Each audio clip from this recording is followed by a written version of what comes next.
Hey, what's up? Welcome to DGenEd. That's degenerative education, meaning none of this is financial advice. Just me having fun looking at charts and going over some data. And so this is the pre-market prep for Tuesday, February 18th. I'm beginning this about 14 minutes late. Sorry about that. Just had to get some of my, books in order since, it's the start of a new week. And with the holiday and stuff, I've just been a little bit out of it. Also with, ticker requests live last night. So, I wanted to dive into the charts. First going over to the UVIX here. Then I'll be getting into the S&P 500, Bitcoin, uranium. And then I also wanted to go over Alibaba, ticker symbol BABA, because it was requested in a comment. And to be honest, I don't know that I, feel comfortable putting out a video on it, but did just want to go over it here. But anyways, looking at the UVIX, this is, ticker symbol UVIX, which is the 2x long VIX futures ETF, which closed on Friday the 14th at a price of $27.05, having hit a low on the day of $26.87. And so it had come down to the level that I was watching, $27 a share. And currently in the pre-market, it is trading below 27. And so now I'm wondering if it will come down to 26 on its way down potentially to 25 and or lower. And so, I do have this red box drawn here thinking that, this from this green box, this was the high here. And there were actually like two blips to the upside in that box, and you can actually see the same type of thing here. So what my plan is, I, in all honesty, just have one share, so nothing too crazy. If I had a lot more cash on the side, I'd get more, but I am prepared for the possibility of this hitting 26, hitting 25, if not lower, like it could be coming down to this downtrend or this 786 Fibonacci level there at 2250. So, I am prepared for that. But what I'm doing with this, which I plan to do with really, the majority of my trades, is I'm just going to be placing a limit order at, 20% profit. And so actually, if I do pull up the calculator app, let me just grab that, we can see what, 20% from 27 would be. So I'm just going to take 27, multiply that by 1.2, representing 120%, and so 3240. And so, that is the level that I am looking for, which is going to be getting above 3185. But of course, if this does dip lower, 26 is the next level that I'd like to, nibble a little bit more, get that average down so the 20% move is also lower. And just swinging this, capitalizing on when the markets panic, when things go down, UVIX goes up. So very nice to be trading this. But let's look over at the 10-minute time frame so we can see where this is trading around in the pre-market and where it traded throughout the day on Friday. It looks like it was hanging out right around 2742 throughout the day. But then towards the end of the day, we saw this little bit of a sell-off, really just not that much volatility over the long holiday weekend, kind of just, a quiet, calm weekend. Hopefully you had a nice President's Day. It was nice for me to not be up and, active in the charts. So that was kind of nice. But anyways, this did come down to right around 2672, where I do have this 618 marked here at 2673. So pretty cool to be seeing that, but it does look like it's taken quite a dip now, heading down to 2661. Really not much volatility in the markets, which means things are probably going higher. And then I'm just going to switch back over to the daily time frame so we can see this trading around this line, but heading lower. I suspect we will be seeing 26 throughout the day at some point, maybe even 25. So good to be preparing for that, as we have been trading in this down trending parallel channel for quite some time. Wouldn't be surprised if we tested at the bottom of that. So good to be prepared for it. But now just switching back over to that 10-minute time frame, I am going to switch over to the VIX. This is the volatility index, the market volatility index, which did close on Friday at a price of $14.77, being down about 2%. And since this is options, it is not going to include pre-market or after-hours trading. But what we can do is look at the intraday market trading. And so just dragging the cursor over here to see where it switches from 213 to 214, which looks like it was right here. And so, yeah, it just kind of hung out kind of flat around this level, dipped down a little bit, bounced from around 1485, getting rejected now from these moving averages and then dipping below 1485, and then switching back over to the daily time frame. Actually, maybe I do want to look at this on the 10-minute, see kind of the breakdown from this wedge. Got kind of a fake out to the upside. And getting some notifications that orders are filled. I got a small position in KOLD now, which I did go over cold, which is the 2x leverage short natural gas. So excited about that. But anyways, looking at the volatility index, we did have this wedge over here, broke down from that, now trading below, or did close the week last week below this gap that has previously been filled. That is at 1485, which I talked about on the 10-minute time frame. I do think this could be coming down to around 1446, which was, the low following this pullback.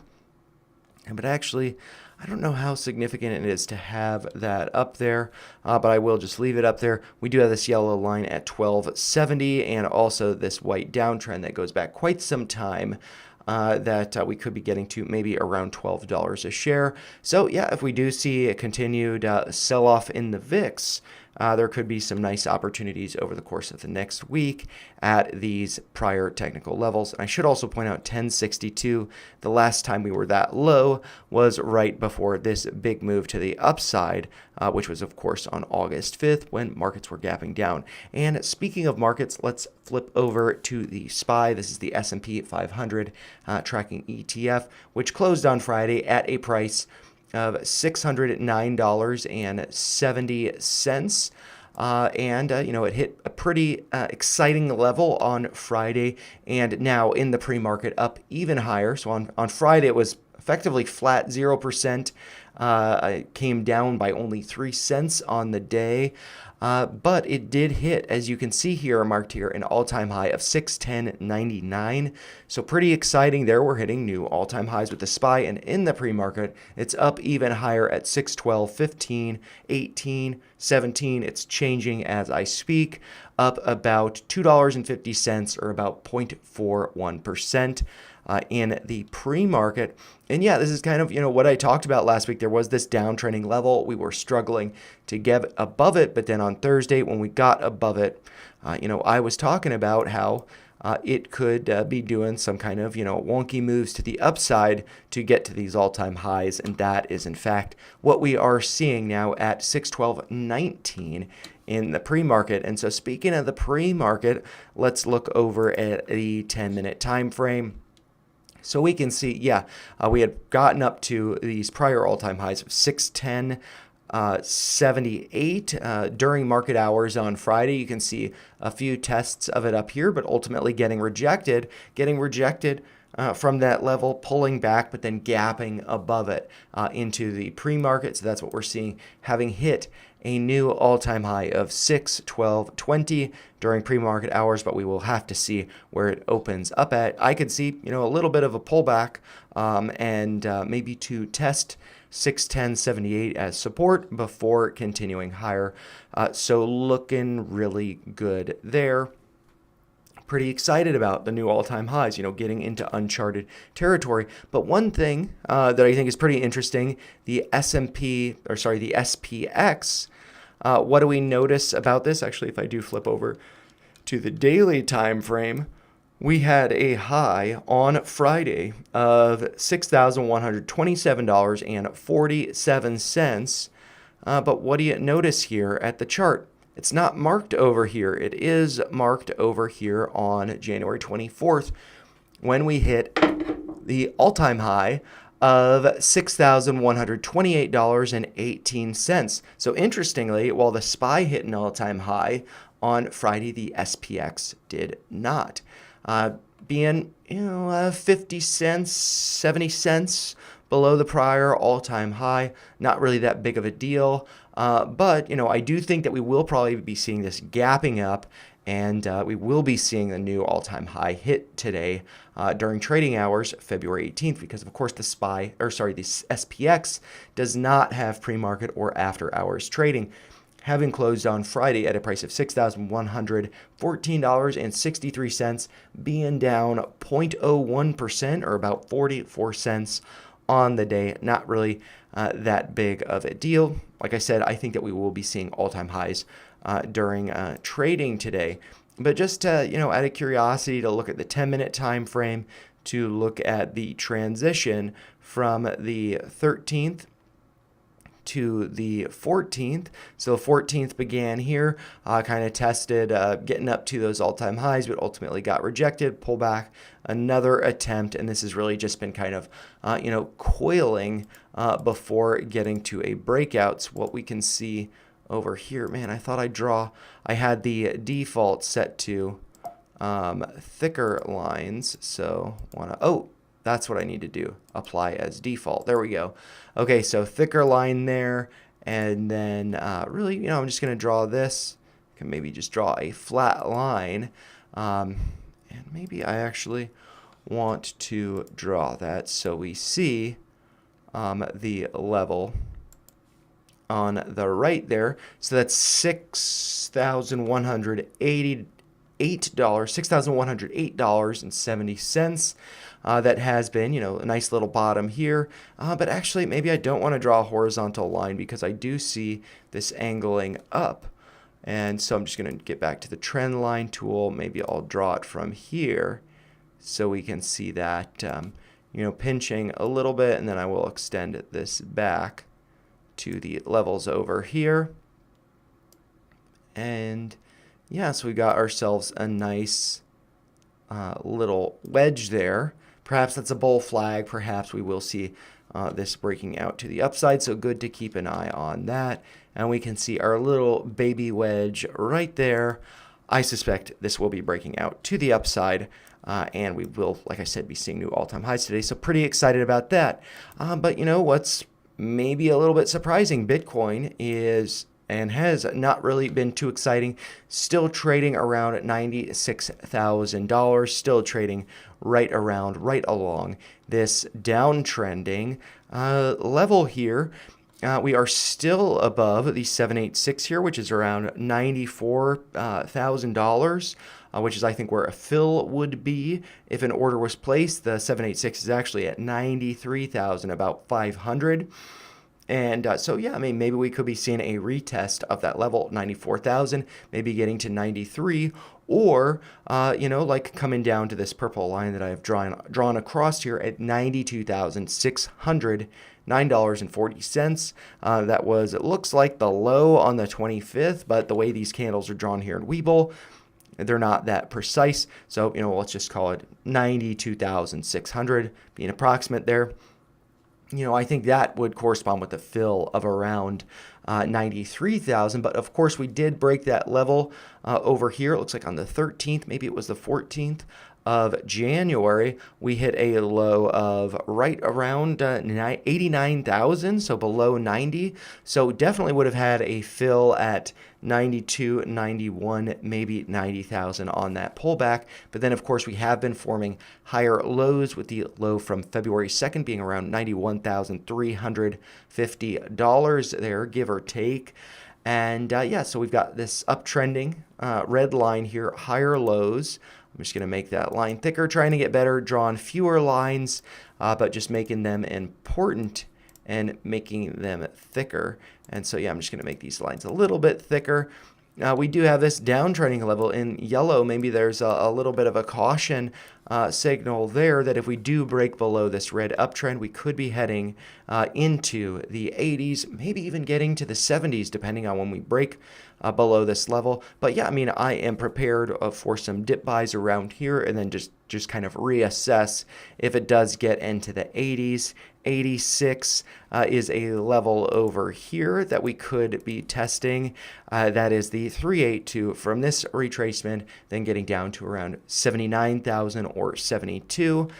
Getting into this shaded box region here. Those could be some really nice dip buying opportunities, but what we're seeing in the markets is that retail is kind of worried about the downside, whereas big money is going long. So maybe we start to see this breakdown, discount dip buying opportunities, or maybe that's not going to happen. So I think it's good to be planning for whether we get above $100,000 a share if we are to launch to hit new all-time highs, getting up to like 110 or so, or if we're going to be breaking down. So good to be keeping all of that in mind.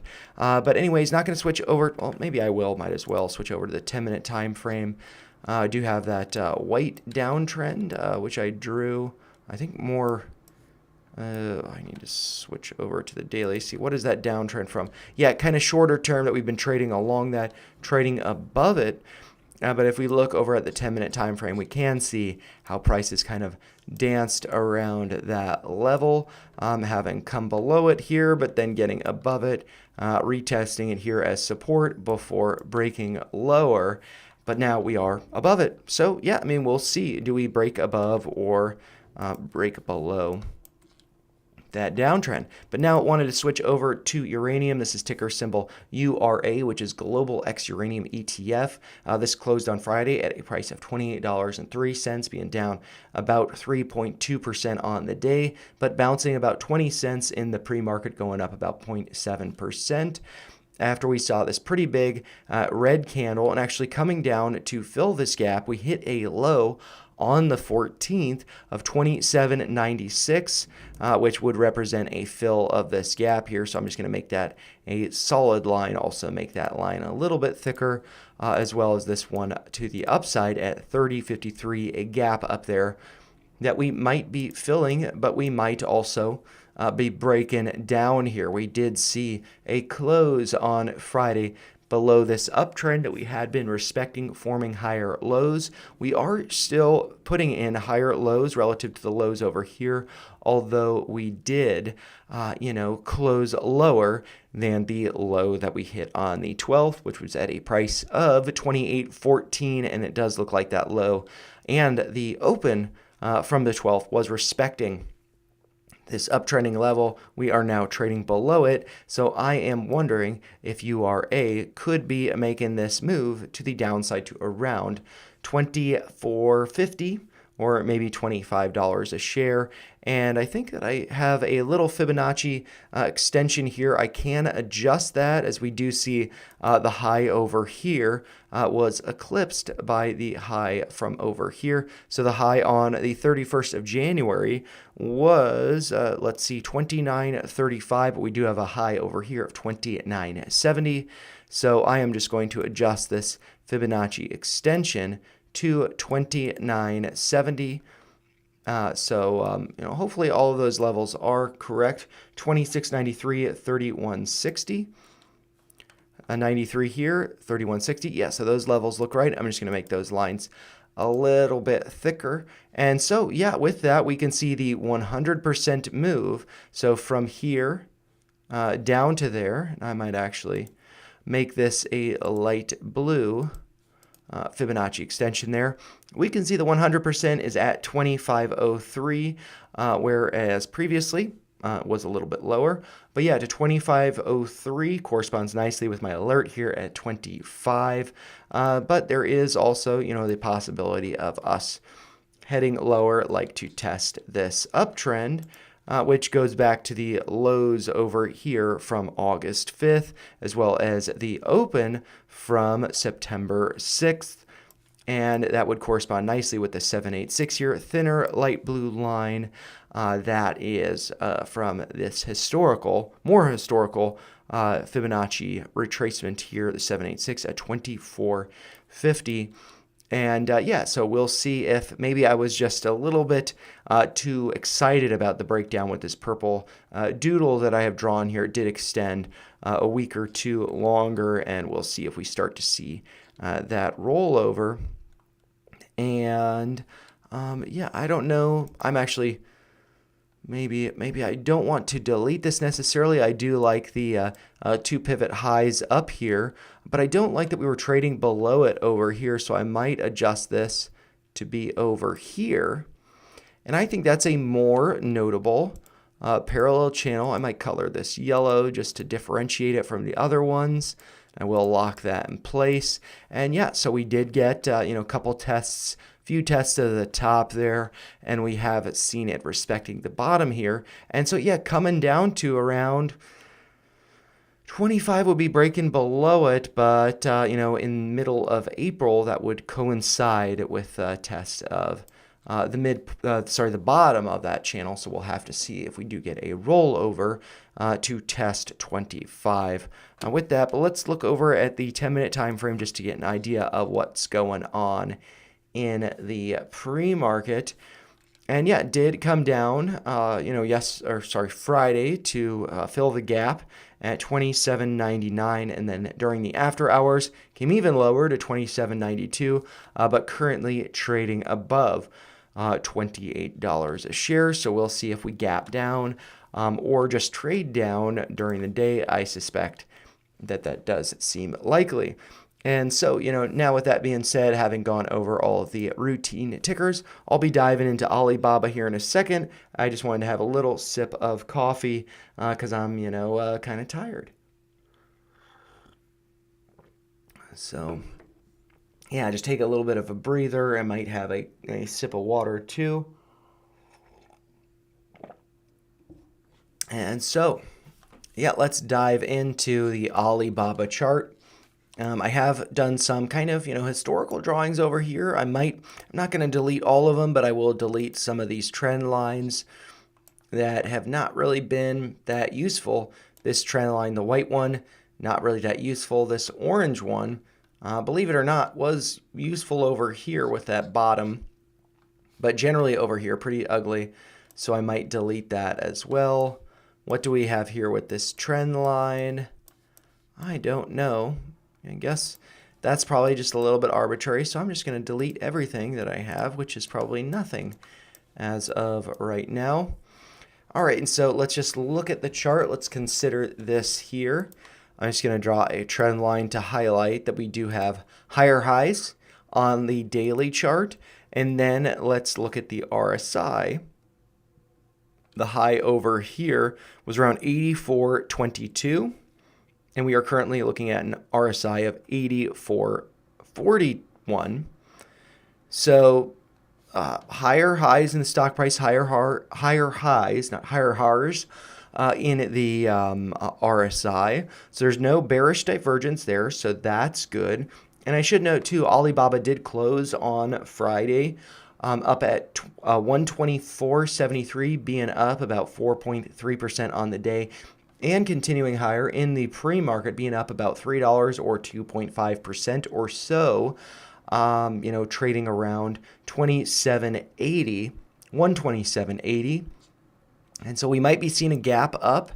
And with this, I just want to see, are there some levels over here to be keeping an eye on? So I might just draw a horizontal ray from the high over here, as well as from the high over there. Those levels are both below us, so maybe they're not so useful. Actually, this one, did act as resistance over here, so that's kind of a good predictor, and maybe that will be acting as support if we get a pullback. So I think it's a little, here, let's see. I'll make this yellow. So yeah, maybe we get a pullback to around, let's see, the high from over here, which was 117.16. So I got that marked exactly. So just lock that into place. And something that kind of stands out to me from over here, we do have some gaps that have not yet been filled. Pretty notably is this one over here. Very clear gap there. So just going to draw a line based on the closing price from November 17th of 2021, which was at a price of 156.06. So I need to just get this to be lined up right there. Okay, lock that into place. Make that dashed and a blue line. So that is a level that we might be getting up to. Might see some resistance there. As you know, there were some people accumulating around this range, have not been back to those prices since. So they might be a little bit anxious if it gets up to around 150. Good to keep that in mind. And then there were some other gaps here that I was noticing. So it looks like this is all good to the downside here. But then there is another gap here, I believe, that has not yet been filled. Also, right here around 132. So let's draw, all these gaps that we can see here. This is, let's see, the closing price on January 12th of 2022 was at 132.72. So got that lined up right there. Make that dashed and blue and lock that into place. And then we also have another gap here that was not filled. So just kind of getting all these gaps marked here. This is at 126.56, I believe. Yep, the closing price there. Make that another dashed line and make that blue. So got all these gaps to the upside. And then we do have this gap here, which is at 120.07. 120.18, that has since been filled, and this gap actually looks like it has been filled, or potentially seeing where we open up at. So let's just look at these gaps moving forward, if any of them have been filled. I'm just gonna fast forward to the future. And so that was at 26.56. That gap has been filled. And yeah, so I think maybe some resistance, but then we got these other gaps to the upside around 133. Might see some resistance there around 156, 150. I suspect we'll see some resistance there. And something else that I can do, maybe I'll just drag this over to here, is that it's kind of ugly, kind of wonky, but this does look like maybe there could be a head and shoulders pattern, inverse head and shoulders pattern. Left shoulder here, head, right shoulder here. And so, we're kind of at that neckline. So maybe we would see a pullback from around where we're at to retest maybe 117 as support, which, was resistance multiple times. So even if we go up to 133, or 150, I think that we could be seeing a pullback to around 117. So good to have a plan, good to be cautious of that. But overall, I think this is probably going higher, as if we do look over at the 10-minute time frame, seeing this really nice gap up, hit a high during pre-market of 131.50, which is just below the gap here at 132.72. So yeah, do keep an eye out for that level, but maybe we see a pullback to like 126.50 or right around that purple line there, which is around, let's say, 124. Maybe find that as support before going higher. And let's also consider the moving averages. I thought they'd be closer to where we're at. But yeah, we are well above all of these moving averages. We got the 21-day, the 50-day, and the 200-day. Also have earnings coming up here on the 20th. So that is going to be on Thursday. Not sure if that's before or after the market opens or closes on Thursday, but there could be some volatility with that. It could be then, squeezing up to fill these gaps, or it could be starting to break down to cool off. This RSI is in the overbought territory, very clearly above 70 at 84.41. Also, we do see that as we have these higher highs get put in, the volume is coming down a little bit. That does suggest a little bit of weakness. And we have also seen the MACD being positive for, multiple, a second hump here. And so maybe we do start to see that roll over a little bit. It does look like kind of the slope of this is cooling off. So yeah, I mean, I definitely think that we could be seeing this pulling back to around 117. And I might even put an alert here for myself. I am going to delete these other ones, but I will put one at 118. Because I think that it could be pulling back to that. Just out of curiosity, I don't plan on trading Alibaba.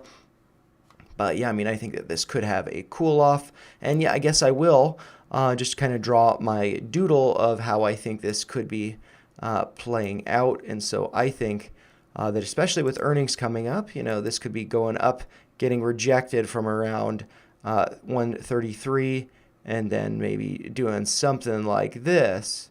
Oh, double top, people are freaking out, and then it goes higher. So that is what I would be looking for with Alibaba. But it doesn't have to pull back like this. So good to be keeping that in mind. And then one thing that I might want to do is just a Fibonacci extension from the lows here to the highs here, down to the lows, to see where this could be going. And yeah, Fibonacci extension just from the lows over here up to the highs there, and then down to the lows. Let's see. The 100% is right around 125. We are above that level now.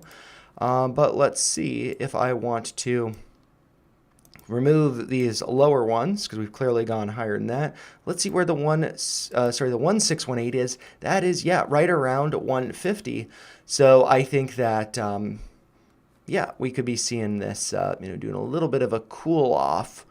Yeah, so that's what I think could be happening with Alibaba. Hopefully that's helpful for you, and I am just going to kind of throw this up here because, as always, those are just my thoughts. If you found them helpful, make sure you like the video, share your thoughts in the comments down below, and make sure you subscribe to the channel for more videos like this. Thanks a lot, and have a great day trading. Just wanted to record that there because I'm going to probably release that as a clip. I liked my analysis of that. Hopefully you guys found it helpful. And hey, Level Up Legends, what's up? Thank you. SOUN and Short Hymns, have a great week. Yeah, so I will pull up SOUN for sure. I actually established a very small position this morning, kind of based on the video that I had put out a couple of days ago, and I might just pull that up. And hymns, I will make a note about that. So for both of those stocks, I'll just pull up the SoundHound chart here. So I did put out a video on SoundHound. That was actually pretty popular. I'm pretty impressed with how that video performed. We can see that over here, got over 1,000 views, so pretty happy about that. And so, gap down for a dip buying opportunity. But with that being said, I think that is probably for a dead cat bounce, and that this is probably going down to around $8 a share. So good to be cautious of that. And I did talk, well, I guess I'll dive more into the chart in a second. And then also did want to, as far as hymns goes, because I haven't really covered that too much, Colin, I believe, did go over hymns. He also goes over it on X. He is Colin __ Gladman. So I'd recommend, or encourage, I should say, following him over there. Yeah, a great person to follow for, technical analysis, all of that. And so, yeah, looking at the SoundHound chart, I had talked about in this video that, I thought there was a nice dip buying opportunity at around $11 a share. We did pull back to 10.25, this purple line here, hitting a low during market hours on Friday of, let's see, $10.40. And we do have this purple level at 10.25, which was the high from over here on Pi Day of 2024. And yeah, so we did pull back to that level. And so I think that we could be seeing a dead cat bounce up like this before maybe we do break down, unfortunately. It gets a lot of people to panic here, and then, get another rejection here, double bottom, and then, we start to maybe do something like that. I have no idea. But I do think that we're going to see a dead cat bounce here. And with that being said, I think that, that looks like it's good for a 20% move or so to the upside before getting rejected. And then, yeah, so that's what I'm looking for with this, just a 20% swing. Small position, so if it does break down, that's no problem. I can add over here at around $8 a share. We also do have that moving average at 790. So I guess this line that I have drawn here is lower than 790 is lower than $8 a share. And I'm just going to make that light blue. I do like that color. And so that would be around, let's see, getting to that level would be around 650, believe it or not. But yeah, getting down to 8.7, I think those could be some very nice dip buying opportunities.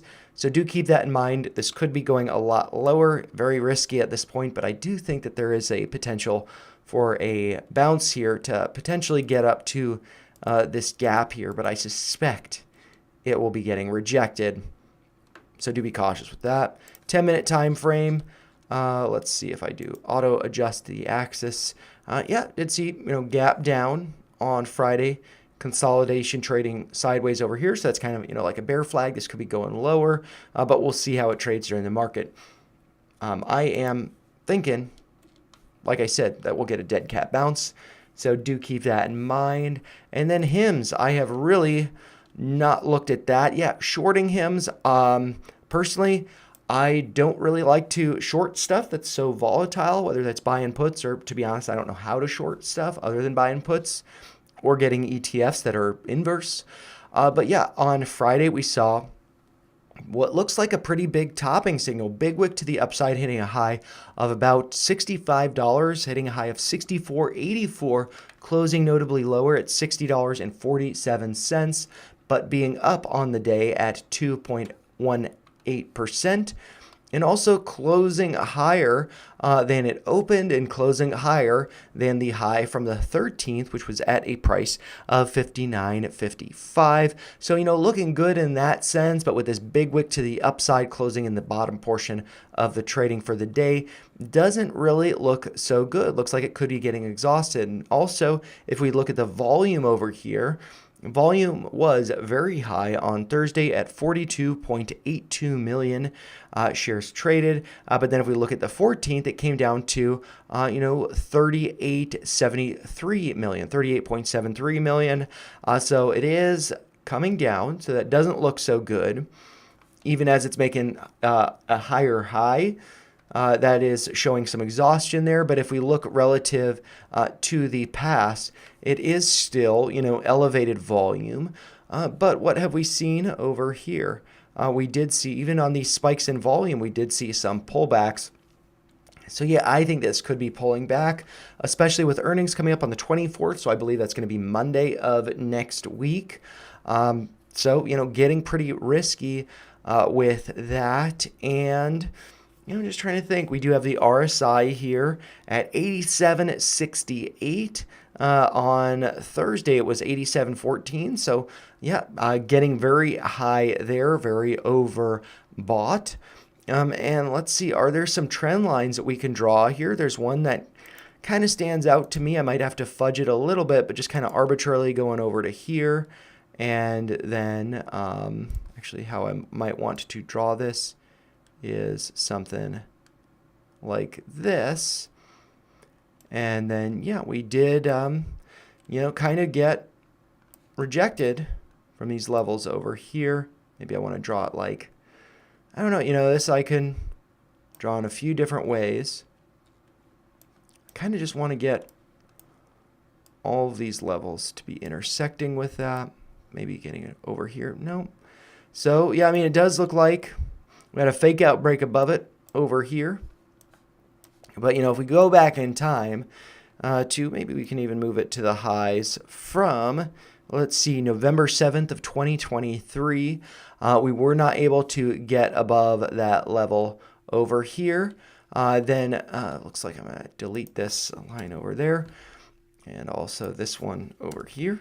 We, failed to get above it or hold above it here. This is in March of 2024. Got a pretty nice pullback. We did get kind of a fake out break above it in June of 2024, but then pulled back, kind of got this double top rejection below that level. And we can see here we did put in higher high, forming that double top, but volume was lower. So that suggests some weakness, and then did get a pretty nasty pullback to the 200-day moving average around, let's see, $14 there.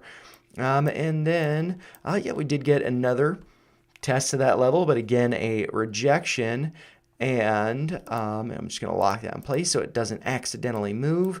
And so, I could see a pretty nasty pullback from where we're currently at, coming down about 30% to test that uptrending level. So do keep that in mind. And then also, if I do a Fibonacci retracement from the lows following this pullback, and so let's just see where those were at, 2407 going up to the highs of 64.84. Let's see if I can get that right there. All right, yeah, so the 618 is corresponding to a price of around $40 a share. So yeah, I could definitely see this pulling back to around 40. That seems like a pretty safe bet to me, but when is that going to happen? I suspect following earnings. If it does continue to go higher, if people continue to talk very bullish about this on social media, they might be the sheep that are, going to be buying the shares that you're selling short. So do keep that in mind. Lots of things suggesting, confluence of levels here, that this could be coming down to 40, which is about, 30% drawdown in price from 60 to 40. And so, speaking of options, we got the puts up here. I like to go farther out into the future. So let's look at January. This is just the way that I like to play options. We see a $40 put to buy one of those. That's over $8, almost $9. And that is going to be like $800, $900. So that's kind of expensive. So maybe we do something a little bit sooner. So maybe we don't have a June expiration. So maybe let's look at July $40 put. This is a little more reasonable, $600 to buy one of those, but still pretty pricey. So let's look at May $40 put. Let's see. $4.20, also a fun number, but that would translate to $420 to buy one of those puts. And so let's consider, this is the soonest I would like to go, but for April 17th expiration, this is about $250 to buy one of those $40 puts. So those are ones that seem reasonable to me, but I will probably not play this. Maybe if it does hang out up here a little bit, but shows signs of exhaustion down below, then I might be interested in looking at that more closely. But let's look at, I'm actually just going to open up another tab to look at unusual whales and look at some flow data. And so I want to look at, let's see, not Celsius, I want to look at HIMS. So let's look at that data here. And, I just kind of want to clear all of that information. Let's just look at HIMS. And so what is going on? What stands out? I'm just kind of scanning all this stuff. This looks like, $50, $55 puts for February 28th. So that's a couple weeks expiration from now. It looks like 10 days. And so let's, look at this contract. And so we can see from Friday the 14th, got the 1 minutes up there. I might switch this over to, the 5 minutes. And so we can see got this big alert here. This is a candle premium of over $500,000. So that is suggesting that, from this alert up here, volume has exceeded open interest.